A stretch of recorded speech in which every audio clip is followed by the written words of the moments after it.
Tuesday, October the 22nd. I'm back in my car. We are back on our aerobic capacity grind, our longer running type of workout on a Tuesday. And, you know, the last time we ran was on Friday. It was Helen. And that was only 400 meters at a time. But I can make some pretty decent comparisons from Helen to what we're going to do today. I'll get to that in a second. It's a little bit of a stretch, but let's get right to the workout. Easy enough to explain, or to at least lay out the format.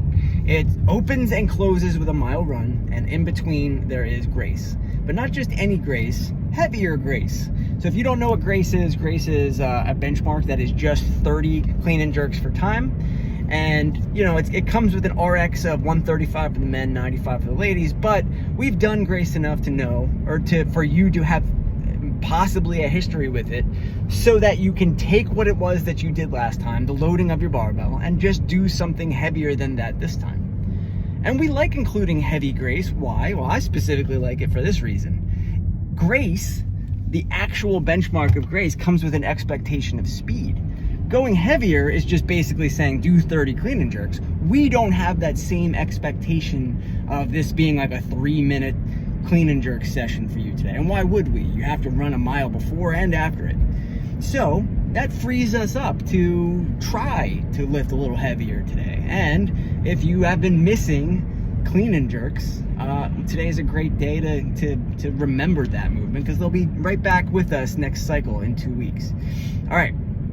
So let's think about this the same way the notes are written out. So if you haven't had a chance to read the Beyond the Whiteboard notes today, I'll kind of try to sum it up here. Think of this workout as, it's got a 35-minute cap. That's really just meant to be a guardrail. We don't hope anybody hits that today. But think of it like this. 10 minutes or no more than 10 minutes on the run, on either run, I should say, and then no more than 10 minutes on the barbell. And it's gonna say, I'll say, you know, broadly, give or take, because it really depends on what your strengths are, where you fall on that spectrum. We don't think there are too many people who have a mile time more than 10 minutes. Now, there are probably some. But even if your mile time is, say, 11 or 12 minutes, then on the, let's say it's 12 minutes, on the long end of things, that puts us at 24 minutes for miles, and still gives you, what, 11 minutes to do 10 clean or 30 clean and jerks. So we're really trying to accommodate everyone at all skill levels and all, you know, whether or not you love running or not. So please try to do the mile run today, even if it involves a little bit of walking. Give it your best shot. It's supposed to be a beautiful week, so I hope it's just as beautiful out when you do the runs as it was for me when I did the runs. So let's talk about how it worked for me. Running, I am a pretty good runner. You know, I train every year for the Ringer Run. It's the only race I've really been doing recently, but both of my mile runs today were under 7.5 minutes. So not my fastest miles of all time, but also not my slowest. And I was moving. Now, when I got back from my pretty fast mile run the first time, I felt that my clean and jerks were difficult at first. It took me a while to get into the groove, but I knew that I had time and I wasn't worried about it. So I chose the weight of 175 pounds today, same as my deadlift from yesterday. And the nice thing about that is it's exactly 70% of my 1 rep max. And the way I looked at it, this may seem insane to some people. Too slow maybe for you, but I would do a rep, and as soon as that bar hit the ground, I would look at the clock and give myself 15 seconds to do the next one. Towards the end, once I got to 10, that 15 seconds turned more to like 10 seconds. And once I got to 20, that 10 seconds turned to more like 5 seconds.